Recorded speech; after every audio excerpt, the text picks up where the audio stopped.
Okay, yes, sir. Yes, sir. What's your name? Caleb. Hey, Caleb, how are you?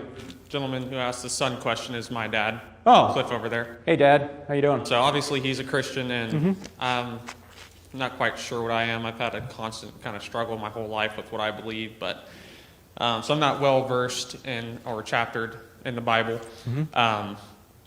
My question was, there's, I believe, several times in the Bible where it seems like God gets legitimately angry at people at some point over slaves with the plague, and kind of along the lines of a previous question, if he knows what's going to happen and he's an all-loving being, is this like pure emotional anger?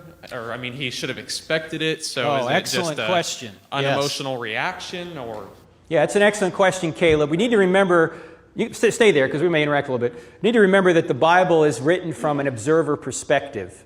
So there are times when it appears, say, God is angry with Israel and he's going to wipe Israel out. And then Moses goes and prays and apparently changes God's mind from our perspective, right?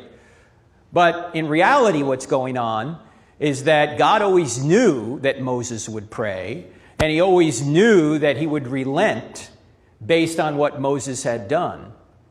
It's written from an observer perspective. And that's the way we do things as well. In fact, you read in the Bible that the sun rises and the sun sets. Well, we know it doesn't really do that, right? I mean, we know that we're spinning and we're going around the sun, and the sun isn't moving around us. We're going around the sun. And that's how the sun rises and sun sets. But if you go home tonight and you watch the news and you watch the weatherman on there, the meteorologist, Dr. So-and-so, will say sunrise tomorrow, 6:52. He doesn't say Earth rotation will become apparent at 6:52. We use observational language, and the Bible uses it the same way.